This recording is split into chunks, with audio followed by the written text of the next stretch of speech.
Safari ya mbio za Mwenge wa Uhuru katika halmashauri ya wilaya ya Kongwa iliyopo jijini Dodoma imetamatika baada ya kutembelea miradi 7 ya maendeleo yenye thamani ya takriban bilioni 1.6. Miongoni mwa miradi iliyozinduliwa na Mwenge wa Uhuru ni nishati safi ya kupikia katika shule ya sekondari ya wasichana. Baada ya kukagua mradi huo, kiongozi wa mbio za Mwenge kitaifa ndugu Wazo Michael Mwang'onda ameipongeza shule hiyo na wilaya ya Kongwa kwa ujumla, akisema hatua hiyo itasaidia katika juhudi za utunzaji wa mazingira. Kwanza inakwenda kuokoa afya za watumiaji. Hapa tumeona moshi unatoka huo.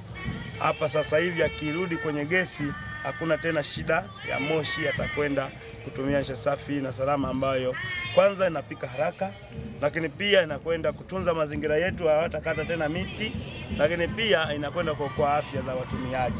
Kwa sababu ule moshi sio mzuri, mapafu yanaharibika. Kwa hiyo tunawashukuru sana kwa kuunga juhudi za Mheshimiwa Rais, na kwa kufanya hivi mnakwenda kufanya sasa Kongwa yetu inabaki ya kijani kama inavyomeremeta. Hapa tumepanda miti, tuendelee kupanda miti, lakini tuendelee kufanya nini? Kutumia nishati safi na salama. Mwenge wa Uhuru umefurahishwa sana na kazi hii mnaifanya. Kwa upande wake, mkuu wa shule ya sekondari ya wasichana Kibaigwa, Mwalimu Jema Kiwelo, amesema mradi huu umepunguza gharama za kupikia ukilinganisha na nishati chafu. Tuna uwezo wa kutumia shilingi milioni 2.3 tu kwa mwezi, wakati kabla ya hili tulikuwa tunatumia shilingi milioni 4.2 kwa mwezi kwa kutumia kuni au mkaa.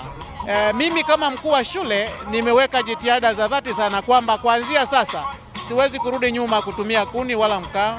Badala yake ni kuendelea kujipanga vizuri, kubana matumizi, kupata vyanzo mbalimbali vya fedha ili niweze kuongeza majiko mengi, niweze kupika kila kinachopikwa kwa kutumia nishati safi. Nao baadhi ya wanafunzi wa shule hiyo wanaotazama ujio wa nishati safi kama njia rahisi zaidi na bora ya kupata chakula. Nishati safi kwa maana hapo zamani tulikuwa tunapata tabu sana, kama nishati tulikuwa tunatumia ilikuwa inatoa moshi, kusafisha afya zetu zinakuwa hatarini.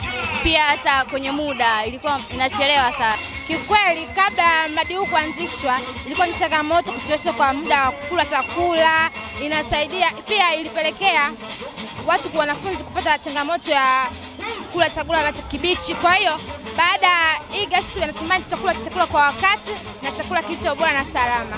Hatua ya shule hiyo kupata mradi wa nishati safi na salama ya kupikia ni mafanikio makubwa kwa shule na halmashauri kwa ujumla. Hivyo inadhihirisha kuwa Kongwa inaunga mkono juhudi za utekelezaji wa sera ya matumizi ya nishati ya kisasa kwa taasisi zote zinazolisha watu zaidi ya 100.